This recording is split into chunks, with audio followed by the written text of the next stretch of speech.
Tous les Haïtiens devraient connaître cette histoire, l'affaire Luders, l'une des plus grandes humiliations qu'a connue Haïti, et après, vous allez comprendre pourquoi beaucoup de pays, en particulier la République dominicaine, ne respectent pas les Haïtiens.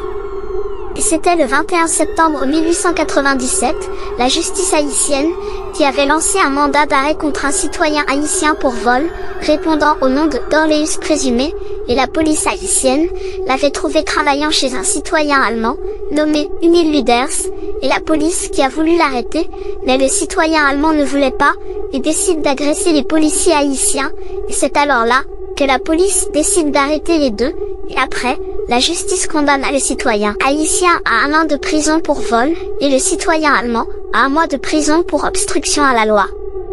Mais ça ne s'arrête pas là, puisque, à moins d'1 semaine en prison, le citoyen allemand décide d'appeler l'Allemagne en aide, et malgré le citoyen allemand est coupable, l'Allemagne exige la libération immédiate du citoyen allemand au gouvernement haïtien. Étonnamment, sous pression des grandes puissances, le gouvernement haïtien a libéré le citoyen allemand. On peut considérer ça comme une première humiliation pour la justice haïtienne, et deuxième et plus grande humiliation, le 6 décembre 1897,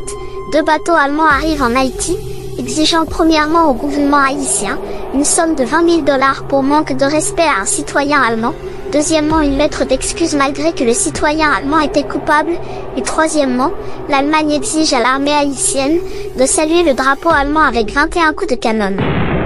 Et le pire dans tout ça, l'Allemagne donne à Haïti un ultimatum de 4 heures de temps, et le gouvernement haïtien impuissant a obéi à l'Allemagne en réalisant tout ce que l'Allemagne avait demandé sous pression et de peur.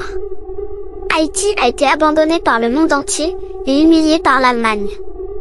La morale de l'histoire dans tout ça, c'est que jusqu'à aujourd'hui la souveraineté d'Haïti est menacée, et Haïti continue à subir ce genre d'humiliation, et je veux demander aux Haïtiens, pourquoi au lieu de prendre votre responsabilité afin de changer votre pays, vous attendez le Kenya pour vous délivrer? Mais sachez que si vraiment une force militaire arrive, ils vont travailler pour l'Occident, en protégeant leur propre intérêt, mais jamais travailler pour le peuple. Mes frères et sœurs haïtiens, réveillez-vous. C'est plus l'heure de dormir. La révolution n'est pas pour demain, c'est maintenant qu'il faut le faire.